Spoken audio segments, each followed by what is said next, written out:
What's going on, guys? I am going to do something a little bit different today. Instead of me programming something or showing off an old project that I did, well, I'll basically just be showing off an old project that I did, but this was a little different in that I didn't do the main project here. This was a research project that I actually got to help out on, and thanks to that, I got my first publication in a research paper, which is actually a really cool experience for a high school senior. Now, for those of you who have stuck around my channel for quite a while, you've actually seen this paper before. It was in the Cayenne Pepper Research Network Navigator program that I have written. I'll have a link to that somewhere on the screen here. Now, I didn't really explain the paper in that app. I sort of just used it as sort of a tool to populate the actual Navigator program. But today I'm actually going to go through the paper and my role in this research project. All right, so let's get into it. This paper is called Putative Functional Genes in Idiopathic Dilated Cardiomyopathy, and it is quite the mouthful.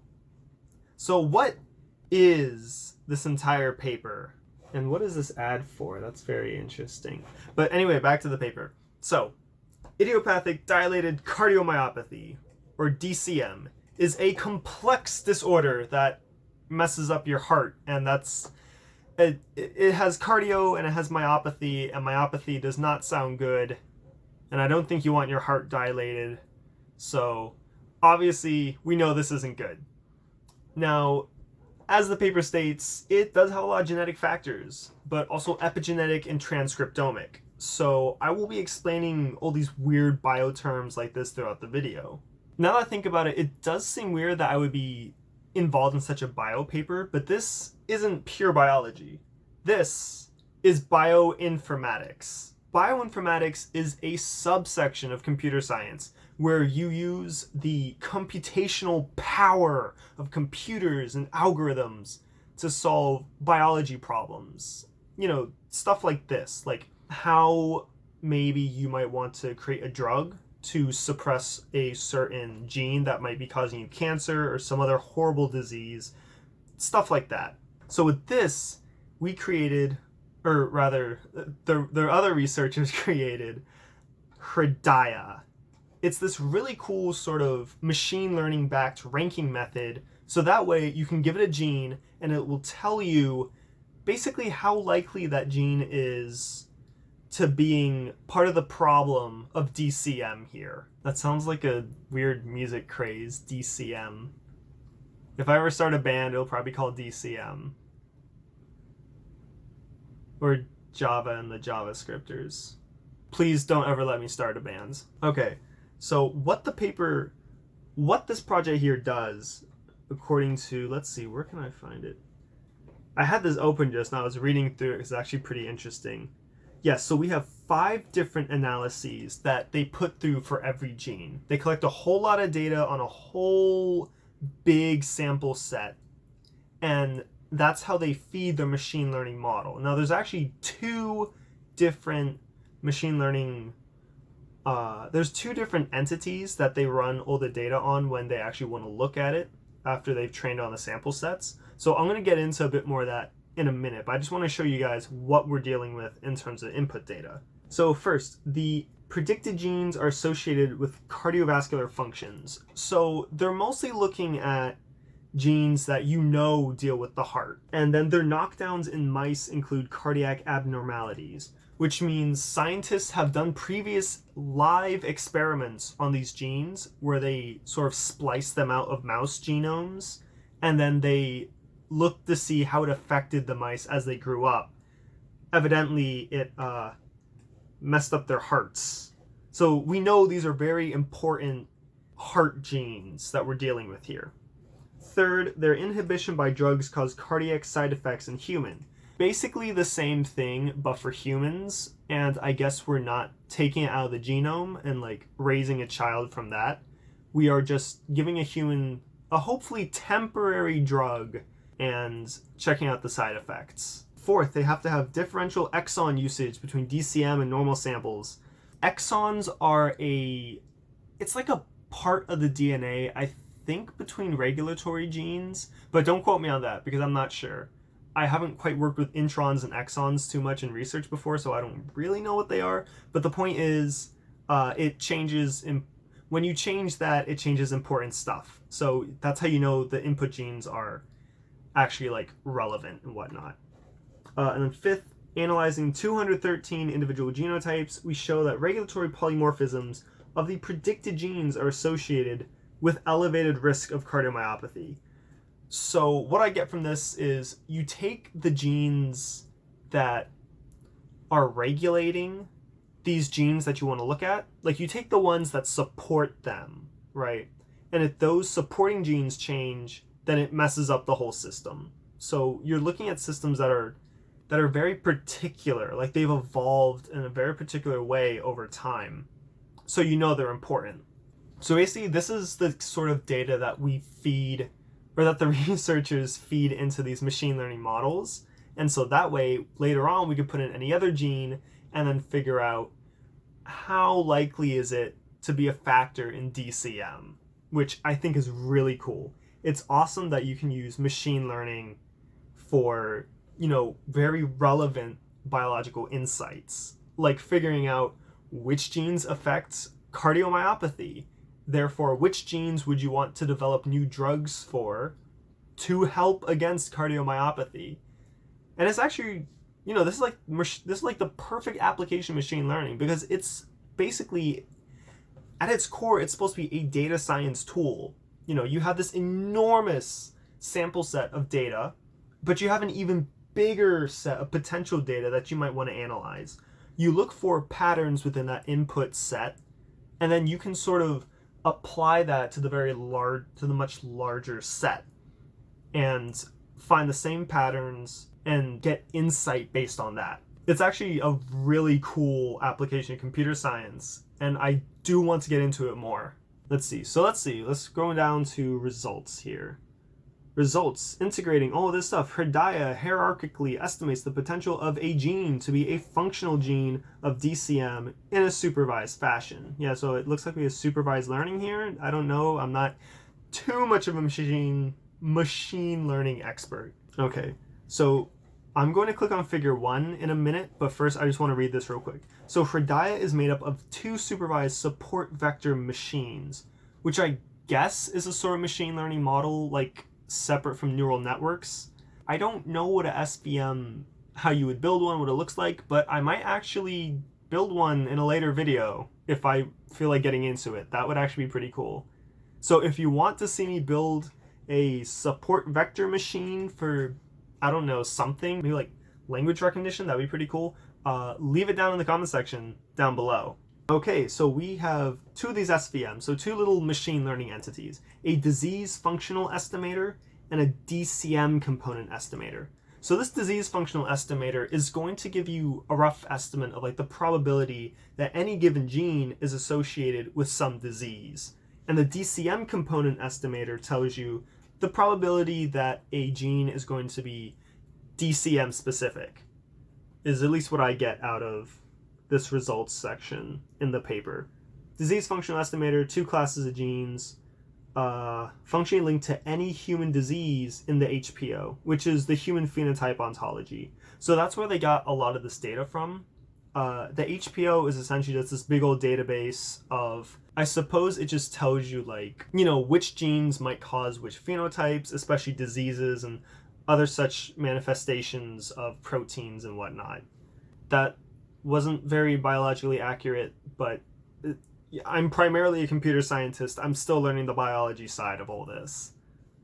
Okay, and then the DCM component estimator, get out of here, menu. The DCM component estimator model is trained to figure out the difference between those that are functionally linked to DCM and, all the other disease-linked genes. So if you go down to figure 1 here, which I was actually just about to pull up, you have this blue ring right here is all the genes in the human genome, right? So that's all of them. All the disease ones, all the non-disease ones, doesn't matter. It's all of them. Inside that, you have all of the genes that are associated with some sort of disease. So this disease functional estimator will discriminate between the blue and everything inside it. And now DCM here is all those disease-related genes that are specifically related to the DCM disease. So DCM component estimator discriminates between what is yellow and everything inside it. So what is just DCM? And basically what Herdaya does is this thing gives you some probability, this thing gives you some probability, you multiply them together, and that's the Herdaya potential of a specific gene. So now that I have talked for way too long about the theory of all this, let's actually see it in action. Okay, so this is finally where I come into the research project. No, I did not help with data collection. No, I did not help build the machine learning models. I didn't do anything nearly that cool. What I did was I gave them some web developer services.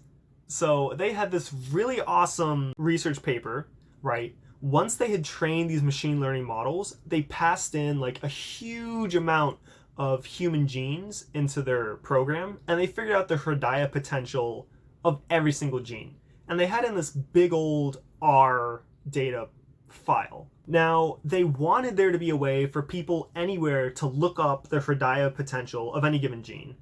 And for that, they want to make a website, and that's basically where I came in. So, we have this little website that I made with a nice little sandy color. This was senior year in high school, so, I was still learning some good web design, good web development. They liked it. It was pretty good. If you scroll over here, you can see all our names. There's me again. Oh, wow, and that goes to my old website. That's pretty cool. And then we have a link to the actual paper. Oh, and it even scrolls to the side, too. How nice. So let's go ahead and look up some genes so we can see what the Herdaya potential looks like. So I'm going to look up my favorite gene first, Amigo2. Yes, we do have a gene called Amigo in our cells. So take that, racists. But anyway, it looks like the Herdaya potential here is 0.3. So it's got about a 30% chance of being related to DCM, so that's not good. So we can also look at like median ratio of expression for normal over diseased individuals.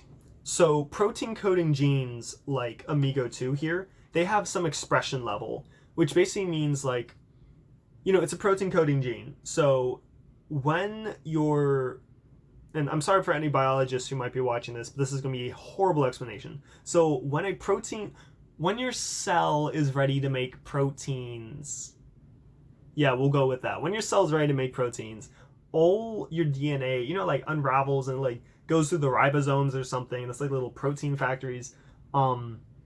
So your protein coding genes go through the ribosomes, and then the ribosomes read it. I mean, no, the genes don't go through, the RNA does, but like, look, just like real simple, right? So the ribosomes end up reading the data encoded in your DNA. They build the proteins off of that. Oh, there's so many names to remember. And then you got your proteins. Now, expression of a protein coding gene basically determines what proportion of that protein is going to be made. Like, are you going to like loop it 5 times, or are you only going to make 1 unit of protein from that section of DNA? That's essentially what expression is. So this median ratio of expression is basically saying, so take the ratio of like, usually how much is this gene expressed in non-diseased people over, how is it expressed in people who have DCM? You take that ratio, you give it the log value. So a positive number means that non-diseased people have it a little more highly expressed in median than like diseased people do, but then it still has like 30% chance to be, it's still like 30% probably linked to DCM. So it's a little weird of a case, I guess. I just remember Amigo2 from this project I had done before this, so it was like, it just stuck with me as like one of my favorite genes. And you can also look up multiple genes at once, so we're also going to look up Gale. Right, so we have Gale here. Well, that's a bit scarier, like 42%. There's a reference somewhere in there. And its Herdaya rank is a bit higher than this. So what that tells me is that the lower the Herdaya rank, the less and less you want this gene highly expressed in your body. because otherwise you've got cardiomyopathy. Let's see, I know another gene like BRCA1. I forget if this is a tumor suppressor gene or if it's a cancer-inducing gene. At any rate, it's got like a 31%. So I guess the moral of the story is you either got heart disease or you got cancer. Pick your poison.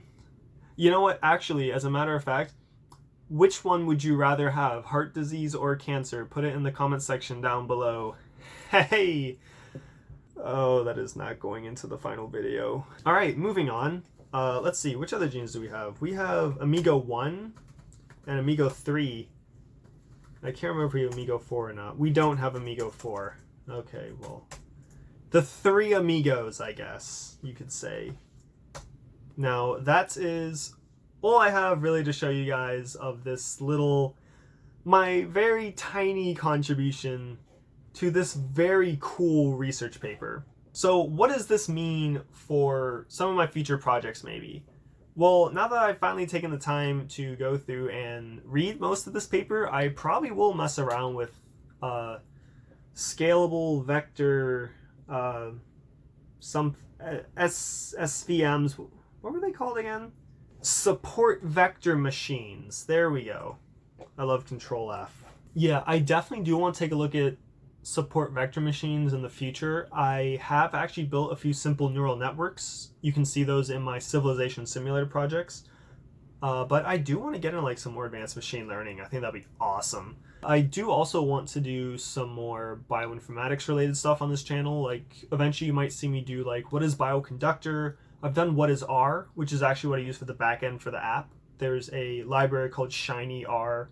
It lets, you know, data scientists write websites essentially. It's all right. Now, apart from that, I don't have too much else to say. So if you like the video, feel free to like, share, comment, subscribe, follow me on social media, or click the notification bell so that way you can stay notified whenever I upload a new video. Man, I'm getting good at that outro. Thank you all so much for watching, and I will see you guys next time. Pretend I'm doing jazz hands.